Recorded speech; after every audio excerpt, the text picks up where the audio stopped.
July 15 బలిని కోరును కనికరంనే కోరుచున్నాను.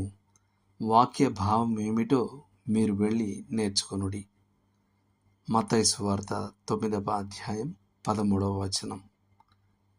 మనం పాటించే మతపరమైన ఆచారాల కంటే ఇతర ప్రజలతో ఎలా ప్రవర్తిస్తామో అనే దానిపై దేవుడు చాలా ఎక్కువ ఆసక్తి కలిగి ఉన్నాడు. ఆయన బలి కంటే కనికరాన్ని ఇష్టపడతాడు. ఆయన ఆచారం కంటే ఆచరణాత్మక నైతికతకు ప్రాధాన్యం ఇస్తాడు. దేవుడు బలిని కోరడని చదవడం వింతగా అనిపించవచ్చు. ఎందుకంటే ఆయనే మొదట బలి అర్పణ విధానాన్ని స్థాపించాడు. కానీ ఇందులో వైరుధ్యం లేదు. ఆయన ప్రజలను బలులు అర్పణలు తీసుకురమ్మని ఆజ్ఞాపించాడనేది నిజమైనప్పటికీ ఆయన ఇవి ఎన్నడూ నీతి న్యాయాల స్థానాన్ని తీసుకోవాలని ఉద్దేశించలేదు. నీతి న్యాయములను అనుసరించి నడుచుకొనుట బలులు అర్పించుట కంటే యెహోవాకు ఇష్టం. సామెతలు 21:3. పాత నిబంధన ప్రవక్తలు సరైన ఆచారాలన్నింటినీ పాటిస్తూ తమ పొరుగువారిని మోసగించి అణిచివేసిన ప్రజలకు వ్యతిరేకంగా గద్దించారు.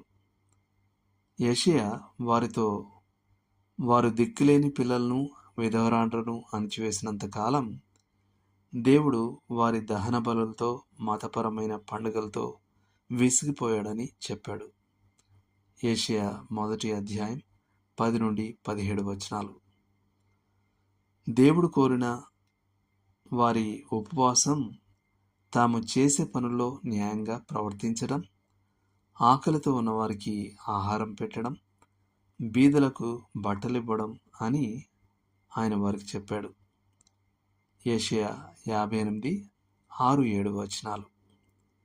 వారి జీవితాలు సరిగ్గా లేకపోతే వారు కుక్క తలను లేదా పంది రక్తాన్ని అర్పించినట్లే.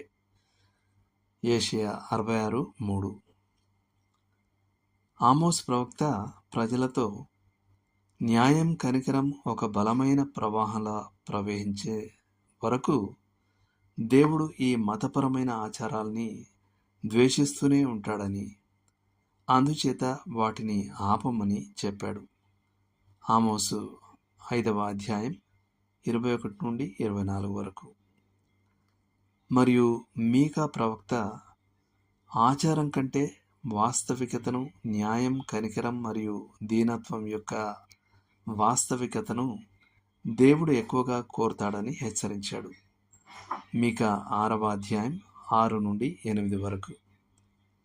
మన ప్రభువు కాలంలో పరిసయ్యులు విధవరాండ్రను వారి ఇళ్ల నుండి గెంటివేస్తూ దీర్ఘమైన బహిరంగ ప్రార్థనలతో మతభక్తి నటిస్తూ ఆయన తిరస్కారాన్ని సంపాదించుకున్నారు. మత్తయి సువార్త 23:14. వారు తమ తోటలోని పుదీనాలో 10వ వంతు దేవునికి ఇవ్వడంలో జాగ్రత్తగా ఉన్నారు, కానీ అది ఎన్నటికీ న్యాయం, విశ్వాసం యొక్క స్థానాన్ని తీసుకోలేదు. మత్తయి 23:23. మన సహోదరునికి మనపై ఒక న్యాయమైన ఫిర్యాదు ఉంటే మనం మన అర్పణను ప్రభువుకు తీసుకురావడం వ్యర్థం. మత్తయి 5:24.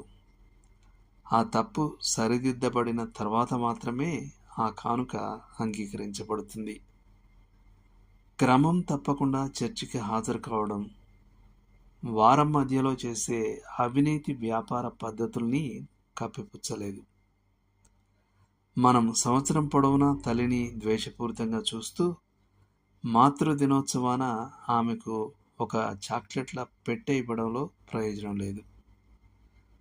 లేదా మిగిలిన సమయంలో మనం తండ్రికి ప్రేమ, గౌరవం చూపకపోతే పితృ దినోత్సవాన ఆయనకు ఒక చొక్కా ఇవ్వడంలో ప్రయోజనం లేదు.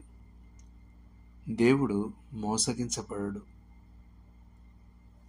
దేవుడు మిమ్మల్ని దీవించును గాక.